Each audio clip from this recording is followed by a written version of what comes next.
I want to talk about Morecambe FC. Morecambe fans will not want me to do this because right now the club is in an absolutely horrific state, to the point where genuinely the club may well cease to exist even before this season finishes, because they have been suspended by the National League. They have had their first 3 matches of the season cancelled because effectively they have no confidence, the league this is, has no confidence that the club will be able to fulfill its fixtures, will be able to produce any kind of squad to put out onto the pitch. They currently have 10 players, which in a game where you need 11 players to have a starting 11, the maths is unfortunately not mathing when it comes to that. So how did Morecambe get in this mess? How did this happen, and what is going to happen from here? And is this yet another club that could well go under? Because this is far from the first time we've seen something like this. Even in the last couple of seasons, there have been so many clubs that have gone by the wayside, and it really does feel as though Morecambe could be the next one. So essentially, the National League have serious concerns around Morecambe and their ability to be able to fulfill their 46 fixture schedule in the National League, the 5th tier of English football this season.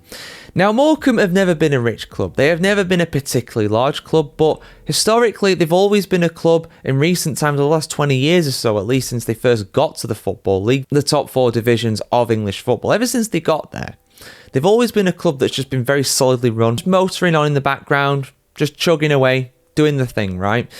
And they actually got all the way to League One as well. They managed to get to the 3rd tier of English football.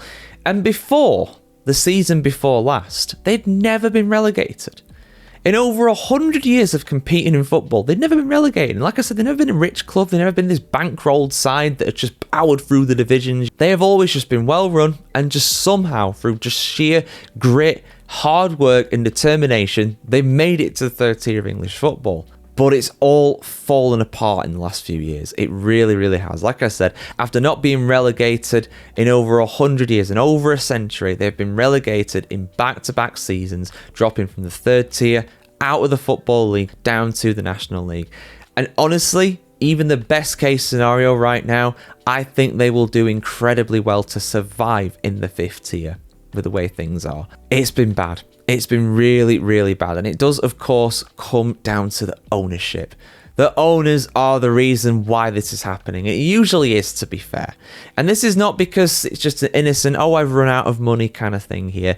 This, unfortunately, is very much a track record. The current owner of Morecambe, Jason Whittingham, very much does have previous when it comes to quite literally running sports clubs into the ground. Effectively, Whittingham ran the Worcester Warriors into the ground as well a few years back. And it's not just sports clubs either. Whittingham has been a director at no less than 25 companies in the United Kingdom, according to Companies House. And of those 25, 18 of them, all but 7, have either been dissolved, liquidated, or ended up in administration. Morecambe is one of those 7 for now. And of course, you may be wondering, well, how did Whittingham get into this position? How was he allowed to take over an English football club? How can they allow this? A guy with this poor of a track record. Well, of course, he passed the famous, or rather infamous, I should say, fit and proper persons test, which, to be honest with you, even the most dodgy and unreliable businessmen over the years have passed. Look at Defon Chansiri over at Sheffield Wednesday. He passed it. The Oystons at Blackpool, they passed it. And there have been many, many others besides as well. But what's happening with the ownership? Is Whittingham trying to sell? Well, officially, he is trying to sell the club. Morecambe have been up for sale now for 3 years, since 2022, and there have actually been 2 accepted bids for them. The first is London-based Punjab Warriors, a sports investment group that had a bid accepted for Morecambe earlier this year. However, for whatever reason, the deal has not yet come through. And the second one is very odd, to say the least. The next one is Johnny Cato, who, according to some people, doesn't even exist. And in fact, if you do a Google search for him, the only person that will come up is a Swedish member of parliament. Now, far be it for me to assume things, but I don't think Morecambe have many fans in Sweden. And why would a member of parliament over there want to buy the club? Unless it's him, this person does not exist. They do not have any trace on the internet, which has, of course, led some people, some Morecambe fans, to basically conclude this is a phantom takeover. This is made up by Whittingham just to make it look like there is a bid coming in for the club and that things are happening, when in actual fact it's just complete baloney. And in fact, some Shrimpers fans do think that the Punjab Warriors aren't even real either, effectively. Despite being a sports investment group, there is no verifiable list of prior investments for the company that is publicly available. And in fact, they are predominantly owned by JKM Capital, which is a firm that is registered as dormant currently in the UK, with only £100 in cash. If they're investing in things, they don't have much money to actually invest, according to this. So what happens from here? Where does Morecambe go? Well, unless they get some sort of sale, I don't think anything is going to change. The board for the National League will meet again on August 20th to decide the fate of Morecambe.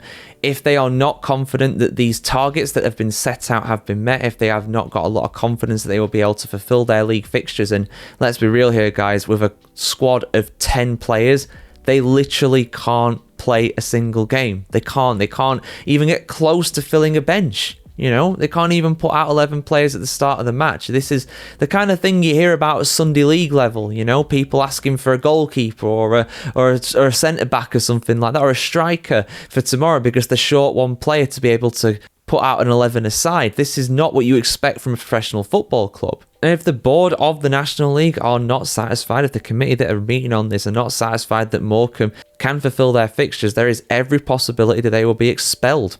They will be thrown out of the league. And from there, where does the club go? Probably into oblivion. Now, of course, at that point, you can get up in a situation where there's a Phoenix club. We've seen this with Bury recently. They got disbanded a few years back and they have reformed as a 7th, 8th tier English football club, I do believe.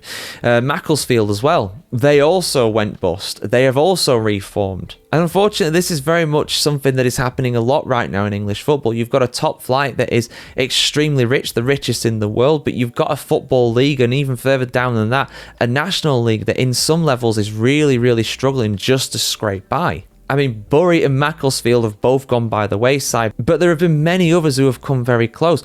Bolton Wanderers, they almost went bust not too long ago. Derby County did as well. Sheffield Wednesday are in an almighty mess at the moment as well. But there is hope for Morecambe, because another club, Southend United, they are in a very similar position as well. They were looking for new owners. They had run out of money too last season, and as a result, I believe they got a points deduction, or at least it was recently anyway. But despite that, and I actually made a video on them at the time, despite all that, despite me thinking that really they didn't have much hope at all of being able to survive, they managed to do it. And now they are relatively stable in the National League. So there is hope, but unless a sale actually comes through by August 20th, I don't think that Morecambe are going to be able to survive. I don't think they'll be able to kind of kick the can down the road, for lack of a better term, even further. You know, they've had the first 3 games of the season called off. Would they allow them to do another 3? I doubt it. I really doubt it, to be honest. But Shrimpers fans, let me know your thoughts in the comments below. Is there hope for your club? I hope I've done you guys justice with this video. Shout out to the BBC for their investigative article as well, and also HITC7s as well. Alfie did a fantastic video covering Morecambe in far more detail than I can on my channel here. Yeah, like I said, let me know your thoughts in the comments below, guys, and hopefully things improve soon for Morecambe, because it's a town, unfortunately, doesn't have much going for it. It really doesn't. This is one of the few kind of community things where thousands of people can meet every other week and do something, you know. The knock-on effect for a town like Morecambe for this would be absolutely devastating. There is no two ways about that whatsoever. But yeah, let me know your thoughts in the comments below, guys. Like, share, comment, subscribe if you want to see more like this. I know it's not a particularly cheery one, but it's important I bring you these stories. And yeah, see you soon, guys. Have a great day. And if you're a Morecambe fans, best of luck. Best of luck. I hope you save your club.